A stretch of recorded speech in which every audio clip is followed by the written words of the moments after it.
Roll the intro. Good morning, Loganites. So, today I have finally finished my first semester of nurse practitioner school. Now, I've had a lot of things happen in my life. So, this is technically, this is like 2 weeks behind. I finished like 2 weeks ago, and honestly, with everything going on, it just kind of just right out the window. Just everything, I lost it all. Like time. When you lose a member of family, just time just stops meaning what it meant before. You just lose track of time, I guess is a good way to put it. But let's talk about how I finished the first semester of nurse practitioner school. What were my grades? Okay, so now let's just recap how the semester went first. There I had 4 classes. Okay, I had DNP Seminar 1, which is basically your research course into nurse practitioning, I guess. They kind of set you up on how to look at research articles, how to quantify and qualify, how to use them, how to go through and organize, all that nice jazz for an actual quality improvement project. Because as a DNP, your whole goal as a nurse practitioner is to take research and put it into practice. Find good research and put it into practice, because currently we are 17 years behind good research. So what's in practice now was known 17 years ago to be effective. We're behind. Used to it was like 22, 24 years, but we're getting better. But that's the role of the DNP, to not only be a practitioner, but to take that good research and put it into practice. And this is that class doing that. I'm not going to say I was a fan of the class, because it's just kind of like rote research grossness. That's okay though, because I finished strong. Let me pull up my grade. Boom, baby, baby. I got a 98.8 in this class. That is an A. Now, fun fact about a doctorate level program is that anything lower than a B is a fail. So if you get a C, you failed. And with their grading scale, 93 to 100 is an A, and an 85 to 93 is a B. So anything less than 85, you fail. And you only get one retake of a class. So if you fail a class, that's it. You have to wait. If you fail 2 classes, that's it. If you fail 1 class, that's like a slap on the wrist. And you have to go through a board and all this kind of stuff to be even admitted to continue in the course. Crazy. But a 98.875 is an A. And an A is an A, is an A, is an A, is an A. Class number 2 was epidemiology. Now, I actually liked epidemiology in the beginning of the course because it was actually specifically focused on the science of epidemiology. However, epidemiology in this school is a combination of epidemiology and biostatistics because they do go hand in hand. However, the bad thing about that, biostatistics is heavy statistics. Heavy statistics with Microsoft Excel functions that, I'm going to be honest with you, I'm never going to remember. I'm not. I don't know how I made it through the class, but I did. I would get done with classes and I'd be they're talking French to me and I don't know what they're trying to say. They're talking French to me and I don't know how I passed that well. I mean, I did do my studying and reading, but I just felt like I just couldn't understand it, retain it. I don't know. I've been in healthcare so long.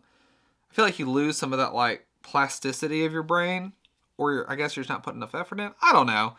It was just hard once you got to the biostatistics. Before that, when it was just epidemiology, I love the science. I love it. It makes sense. We're all there. I love that. The biostatistics was very hard. I watched a lot of YouTube to try to understand it, read the books, did the workbook, all that nice jazz, and just felt like I was just grasping at straws. That being said, I passed with a 91.999. That's a B. Now, God, it's so close to an A, it almost hurts, but that's a B. It was a little touch and go, I'm going to be honest with you, because the person that was grading my stuff, and you know who you are if you're listening to this, I respect this person so much. I worked with you at one of my previous jobs. She's high up at that job. She's an amazing person. And because of that, she was a tough grader. She expected you to give your best effort. And I'm going to be honest with you, my best effort is what will get me the best grade. So I'm not going to give you 110% when I've got a family and I've got work and I've got all these other things. I'm going to give you the percentage of my time that I can get a good grade. that's what I'm gonna do. I wish that I was different, but I'm not. I like to just do what I got to do to get through the course, because it's not like getting a great grade or giving 110% on this is going to make me a better practitioner. I don't believe. I really don't, because it didn't make me a better nurse having great grades. It didn't make me a better EMT. It didn't make me a better paramedic. I just try to do what I can do. But that being said, she was a very hard grader because I felt like she knew when I wasn't giving it my all, and then would grade accordingly. Within the rubric, of course, but still, toughly. Course number 3, healthcare economics. Again, I like this course as well. The whole course, not just the beginning before I got into statistics. The reason why I like this course is because it is actually based in like the real world. Like, you know how nursing sometimes they'll ask questions like select all the apply. What is the best answer? Just almost, I feel like, subjective things, you know? Things that are hard to quantify sometimes. Like the papers are very subjective because, like, do you feel like they made a good point? That kind of thing. Even though it's the rubric, sometimes I feel like it's very subjective. This course was not. Healthcare economics was so much better, straightforward economics. Now, I will say the tests were, I think, hard. The tests were hard, but not necessarily for me because I really do love economics. Like, economics is like my second passion. If you were like to say, like, healthcare is like my first passion, and economics is definitely my second passion because of how important it is in our daily lives. Like, you got to be healthy, and you got to have food and water. Both of those things kind of stem from healthcare and economics. So I was right where I needed to be. I really enjoyed it. The only downside to this course, is the dude that was grading all of my stuff was also like a CEO at a company. So he would take like a month to grade this stuff. It's like there was a time where like I had like, you know, we're coming up on the drop date and I had enough grades ungraded that if I were to get bad grades on this stuff, it would really put me back to like almost failing and I'd be struggling the rest of the course. So like that was a sweating moment. But the thing with him though, is like he waited so long to grade. I feel like he felt obligated to give a better grade or grade easier, because it was, you know, there were some big papers that were difficult to understand, like a cost benefit analysis of a new technology. There was also like a group project. What was the group project specifically named? Oh, the economic impact of the pandemic.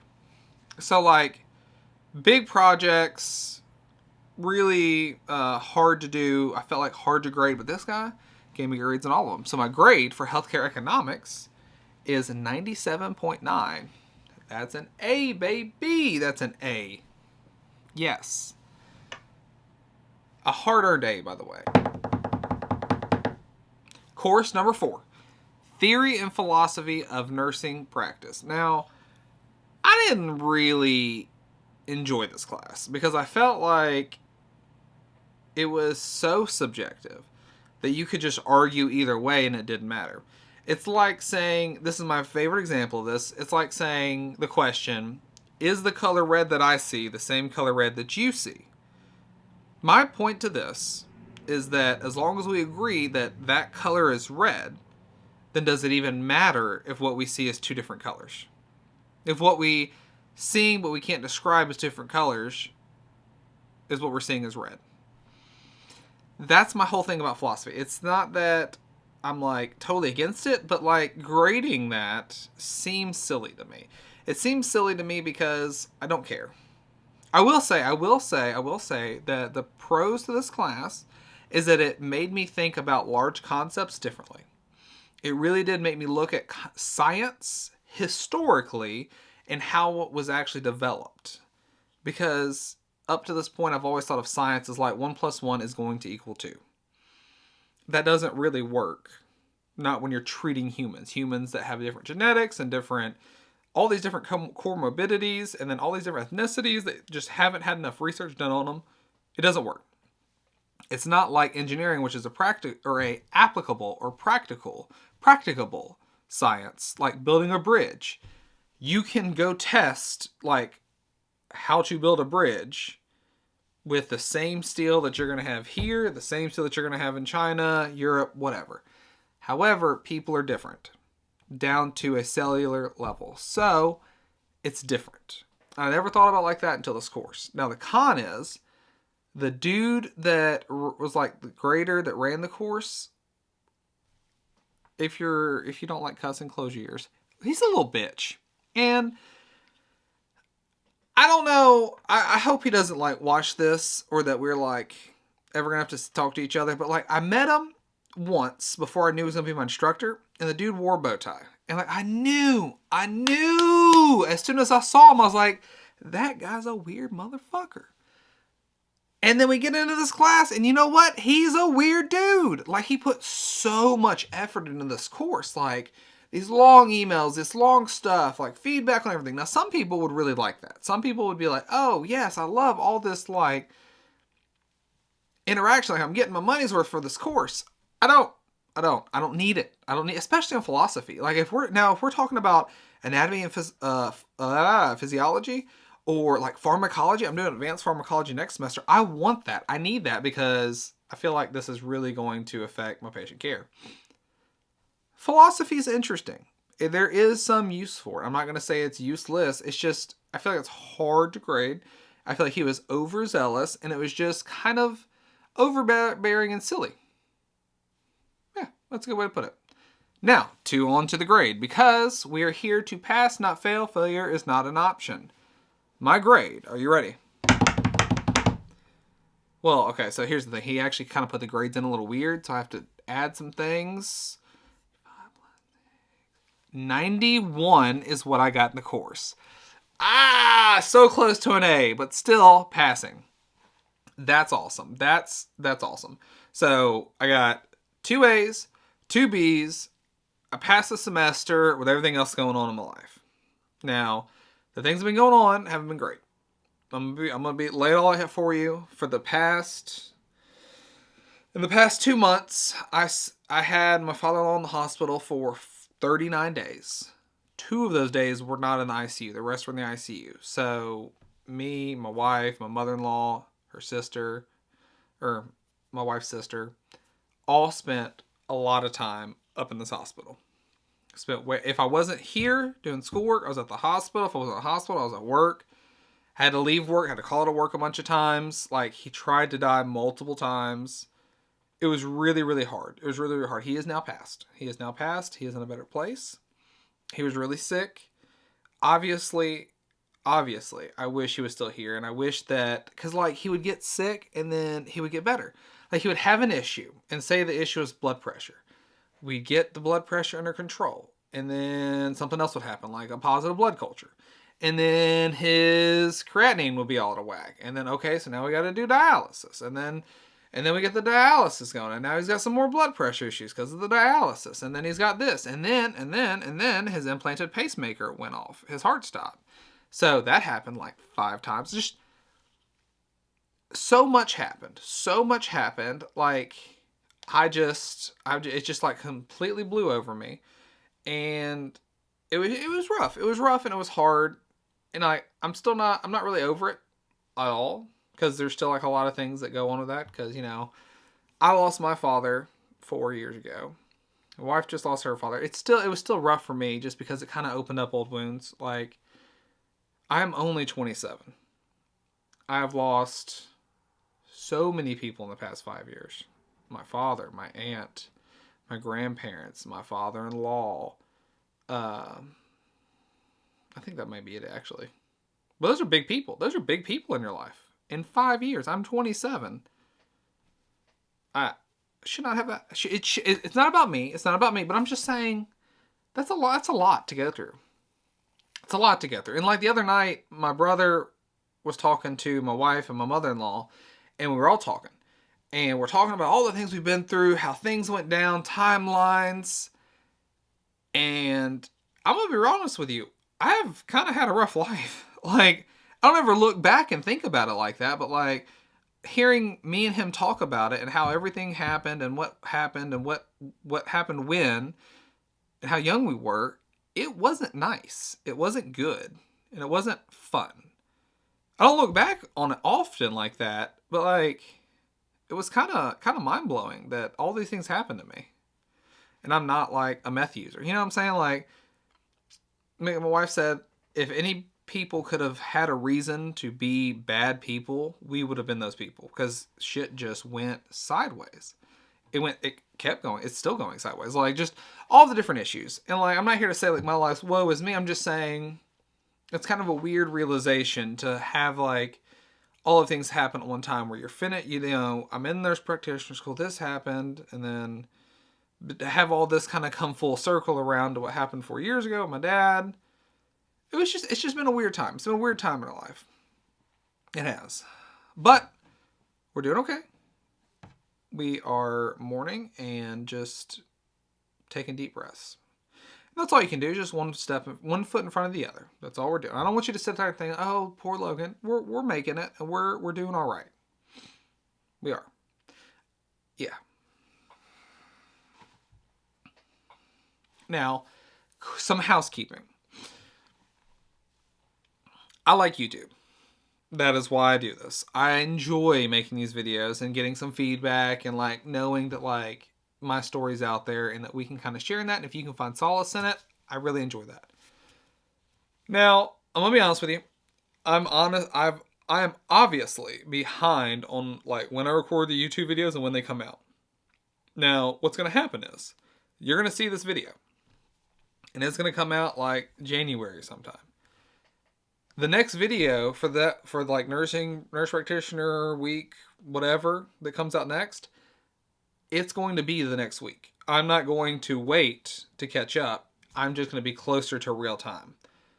Why did I do that? Well, honestly, I had a bunch of videos from going to Hawaii this summer that I hadn't edited, and I was recording these and editing those, and then timelines got all messed up, and I was just like, all right, screw it. I'm just going to do a nurse practitioner school video a week and do it every week so that my schedule, my timeline is the way it should be. And that's how it's going to be in the future. I think if my math is right, I'll be a month behind what's happening right now. So if you see a video, at most, that was last month.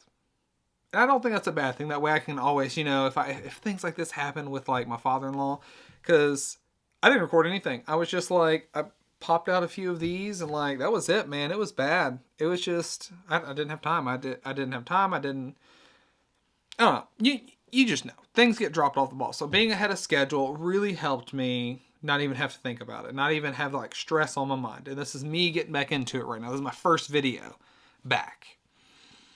So it was a little crazy and a little sideways. Thank you. I appreciate that. If my image looks good, let me know. But that's it, guys. Nurse practitioner school semester 1 is now over. 2 A's, 2 B's. Oorah, gunny. Remember, Loganites, always keep your corn on the cob.